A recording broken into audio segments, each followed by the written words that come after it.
Hello guys, welcome to my channel OG cinemas. இன்றைக்கி நாம் கொரியாவில் ரிலீஸ் ஆன 5 த்ரில்லர் மூவிஸ் பற்றி பார்க்க போகிறோம். இந்த 5மே தமிழ் டப்பில் இருக்குது. 5மே செம படம் தான். 5வது இடத்துல இருக்கிறது வந்து 2001 ரிலீஸ் ஆன மிட் நைட் அப்படின்ற ஒரு மூவி. இந்த மூவியோட ஸ்டோரி என்ன அப்படின்னா, ஹீரோயின் ஒரு சைக்கோ கில்லர் வந்து ஒரு ஆளை கொல்றதை பார்த்துருவா.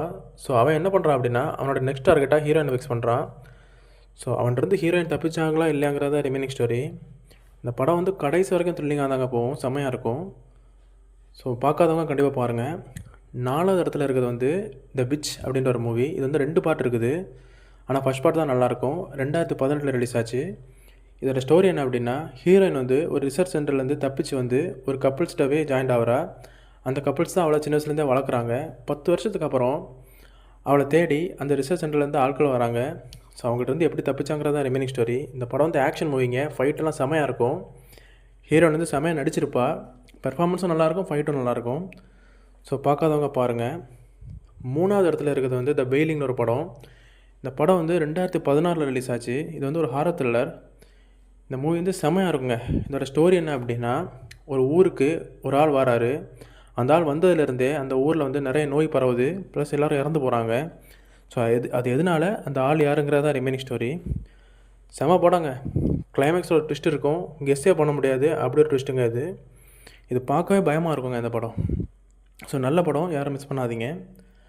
2வது இடத்துல இருக்கிறது வந்து த சேசருங்கிற ஒரு படம். இது 2008 ரிலீஸ் ஆச்சு.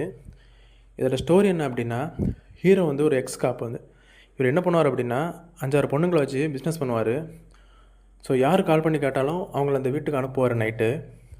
ஸோ அப்படி ஒரு வீட்டுக்கு போகிற பொண்ணுங்க ஒரு வீட்டுக்கு போவாங்க, வரவே மாட்டாங்க அவங்க ரிட்டனு. ஸோ ஒரு வீட்டுக்கு போகிறவங்க மட்டும் ரிட்டன் வர மாட்டேங்கிறாங்கன்னு சொல்லிட்டு ஹீரோ வந்து என்ன பண்ணுவார் அப்படின்னா, ஒரு பொண்ணை செட் பண்ணி அந்த வீட்டுக்கு அனுப்புவார். அதுக்கப்புறம் அந்த பொண்ணு ரிட்டன் வந்தாலா இல்லையா, அவளுக்கு என்ன ஆச்சுங்கிறதா ரிமைனிங் ஸ்டோரி.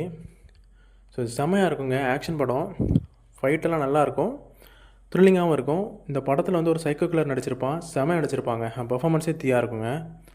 ஸோ 1வது இடத்துல இருக்கிறது வந்து ஐசா த டெவில்ங்கிற ஒரு படம். இது 2010 ரிலீஸ் ஆச்சு. இதை ஹிந்தியில் கூட ரீமேக் பண்ணாங்க. இந்த படத்தோட ஸ்டோரி என்ன அப்படின்னா, ஹீரோயினை வந்து வில்லன் ஸ்டார்டிங் சீன்லேயே கொன்றுவான். ஸோ ஹீரோ என்ன பண்ணுவார் அப்படின்னா, அவனை கண்டுபிடிச்சி அவனை டார்ச்சர் பண்ணுவார். அதான் இந்த படத்தோட கதை. ஃபுல்லாகவே இப்படி தான் இருக்கும். ஆனால் செம்மையாக எடுத்திருப்பாங்கங்க. வெளில வந்து மிரட்டியிருப்பான், ஹீரோவும் சூப்பராக பண்ணியிருப்பார். நான் பார்த்ததுலேயே ப்ரூட்டலான படம் இதுதாங்க. கொடூரமாக இருக்கும், ரத்தம் தெறிக்க தெறிக்க இருக்கும் படம் ஃபுல்லாக. ஸோ ஆக்ஷனும் நல்லாயிருக்கும், ரொம்பவே த்ரில்லிங்காக போகும். ஸோ இந்த படங்கள், இந்த 5 படங்களும் பார்க்காதவங்க கண்டிப்பாக பாருங்கள். 5மே நல்ல படங்கள் தாங்க. 5மே தமிழ் டப்பில் இருக்குது. ஸோ ரிவ்யூ பிடிச்சிருந்தால் லைக் பண்ணுங்கள், ஷேர் பண்ணுங்கள், சப்ஸ்கிரைப் பண்ணுங்கள். தேங்க்ஸ் ஃபார் வாட்சிங்.